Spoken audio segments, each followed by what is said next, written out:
Let's listen to RBB. RBK Bincang Bintang. Halo Bala Muda, saya Mega Zulaila.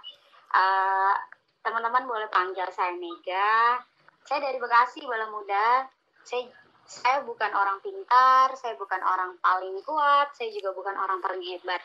Tapi semoga kehadiran saya di sini bisa menambah semangat Bala Muda untuk menggapai mimpi dan menggapai prestasi yang banyak di masa depan. Amin. Wah, tapi Bala Muda, sebenarnya nih Mega ini, waduh, prestasinya luar biasa, banyak banget loh.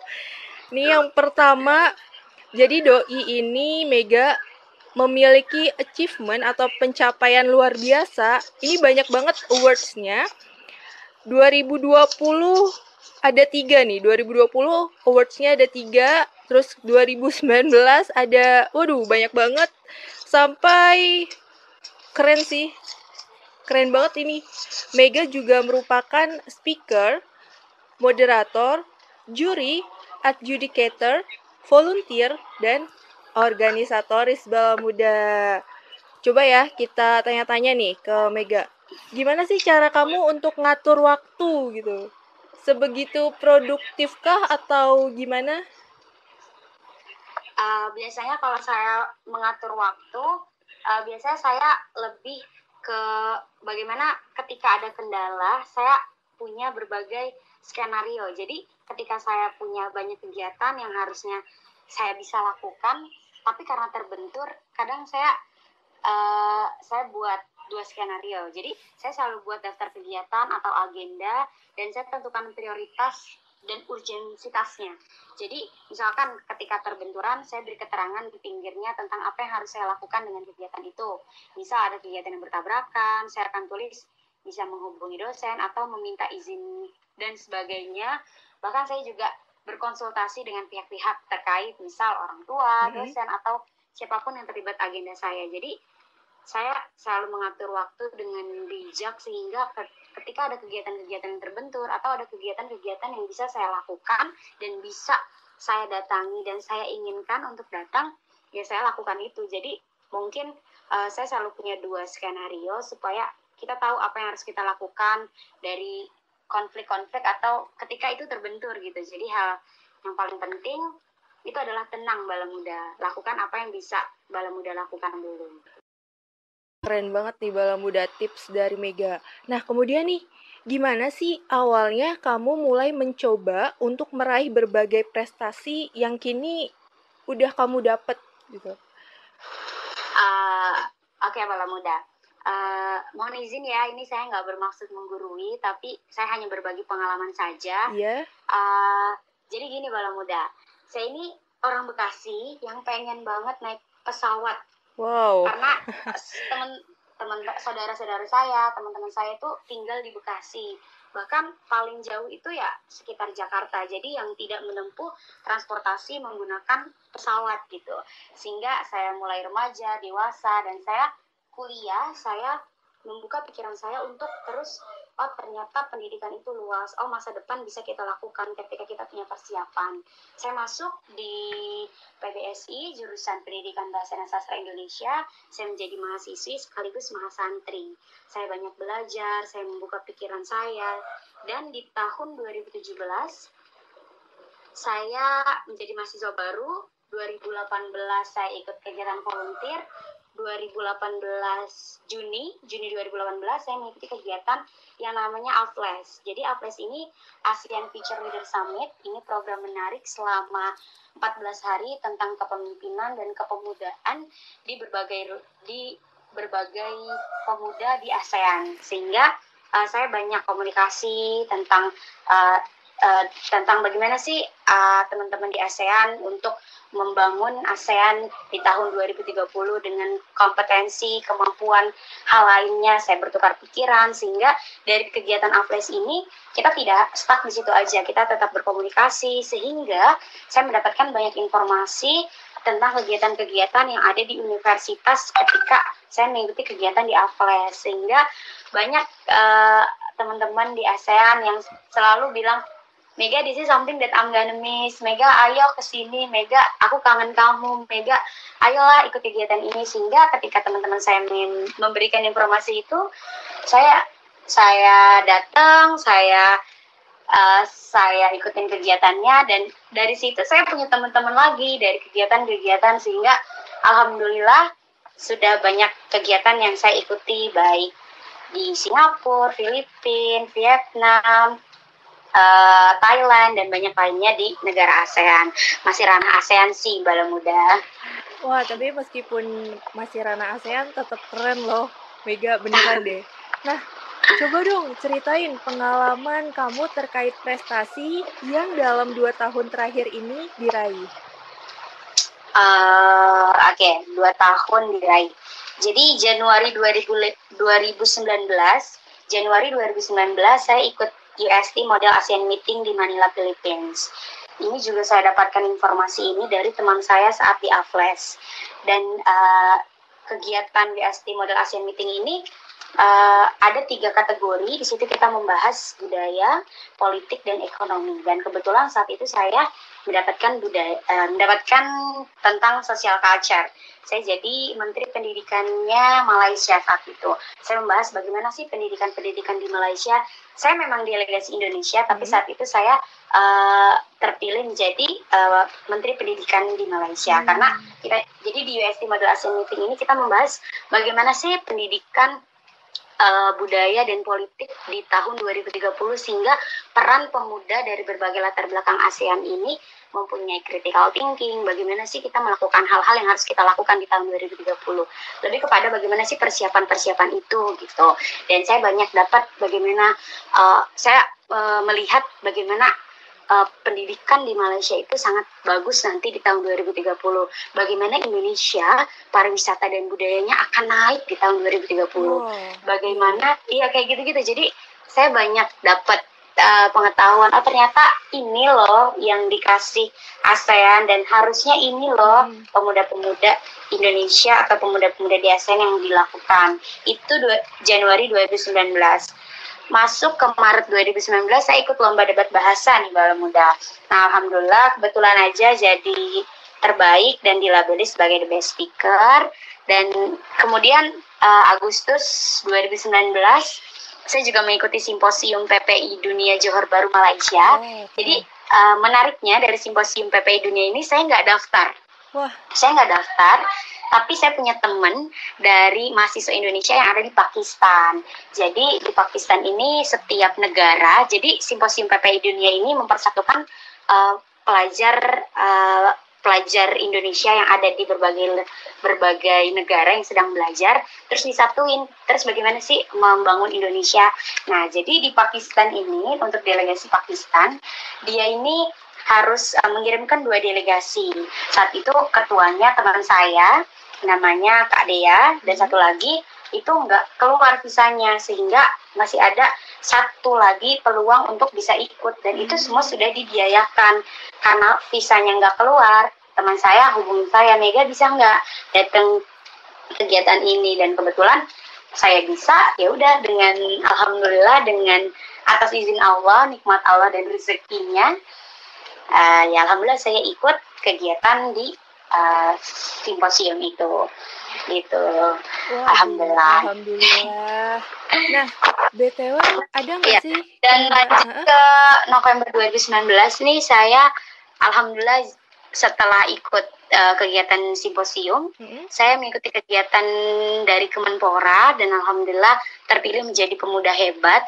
Sebenarnya pemuda hebat ini lebih kepada bagaimana kita melakukan yang terbaik untuk Indonesia, bagaimana dengan berbagai polemik di Indonesia, dengan semangat pemuda kita bisa menaklukkan bahwa Indonesia itu hebat gitu. Dan terakhir kemarin saya ikut kegiatan di tahun 2020 menjadi delegasi Indonesia for Intercultural Leaders Program di Hanoi, Vietnam.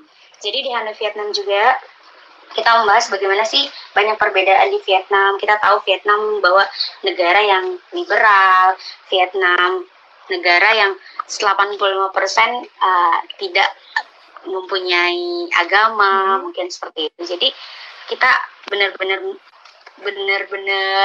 belajar tentang makna perbedaan, makna ternyata menurut saya perbedaan itu bukan hal yang harusnya kita, menurut saya perbedaan itu unik karena kita bisa orang nggak bisa ngelihat dari perbedaan, tapi kita lihat dari kesamaan gitu.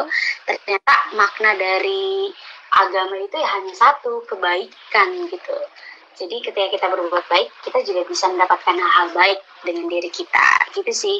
Dan itu pun dengan berbagai kegiatan yang saya lakukan, saya banyak belajar bahwa ternyata kita walaupun banyak achievement atau banyak penghargaan, ya kita kembali lagi hidup kita di masyarakat gitu. Jadi bagaimana kita juga bisa bermanfaat untuk di masyarakat gitu sih. Jadi apa sih harapan dalam hidup yang ingin kamu capai, baik jangka panjang dan jangka pendek?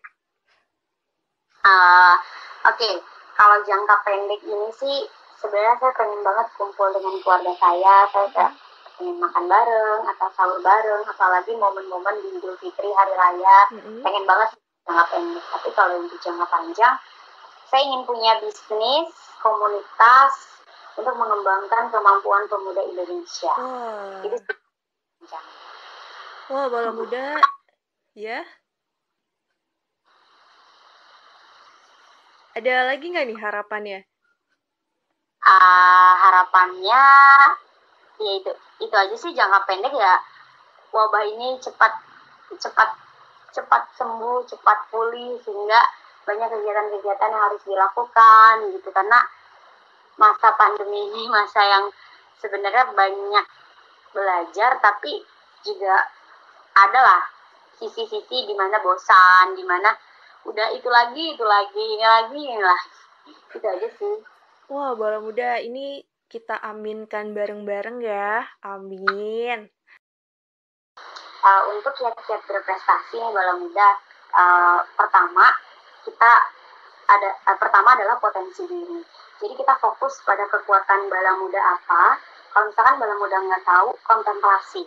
Bala Muda merenung dan dengan perhatian penuh.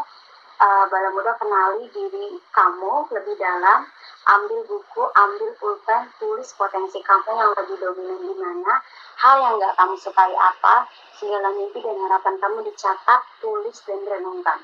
Mungkin selama karantina yang sudah 2 bulan ini, saya sangat senang berkontemplasi, merenung bagaimana setelah ini saya merealisasikan berbagai hal yang sudah saya susun untuk menggapai mimpi-mimpi saya selanjutnya.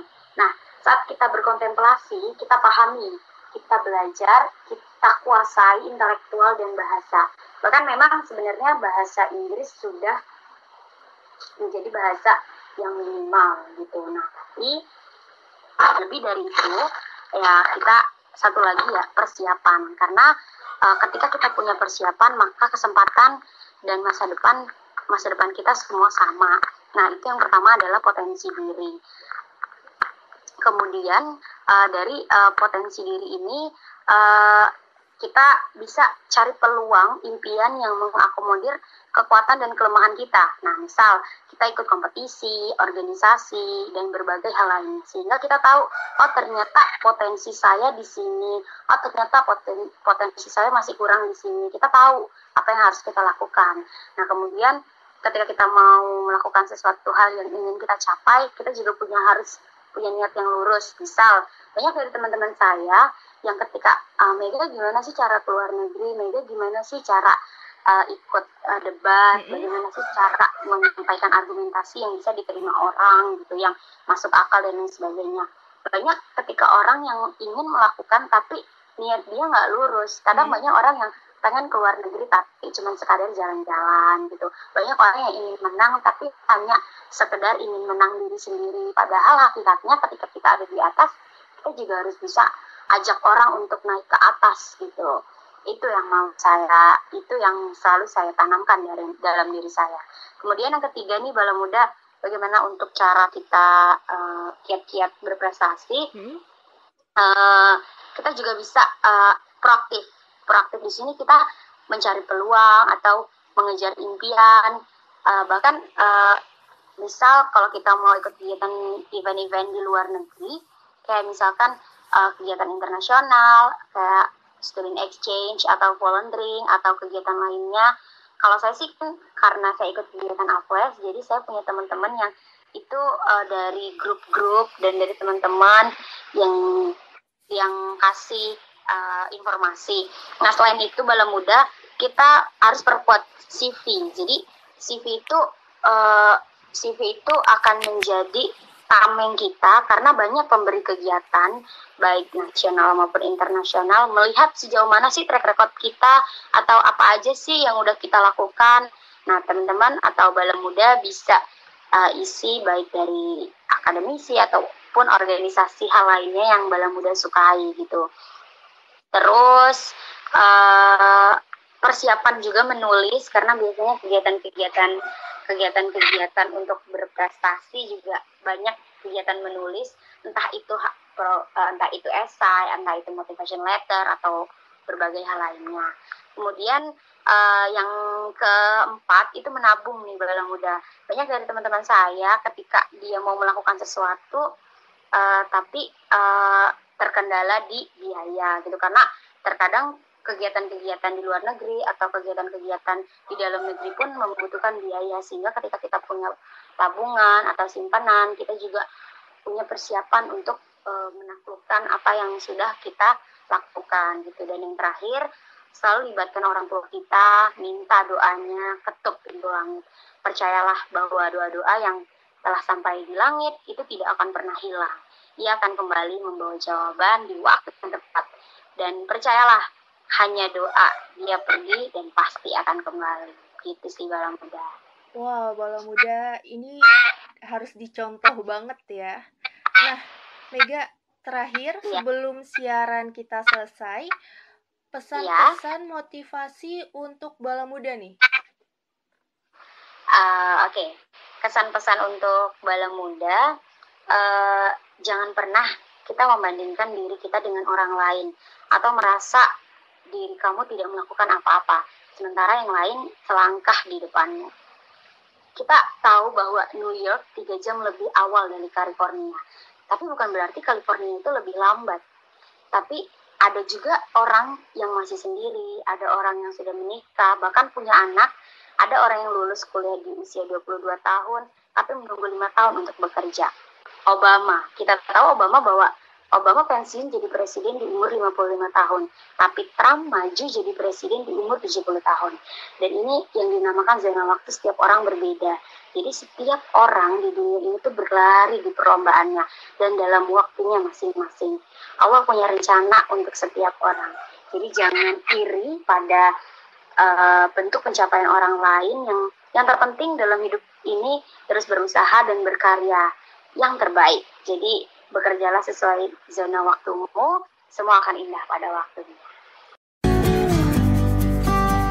Thanks for listening, RBB.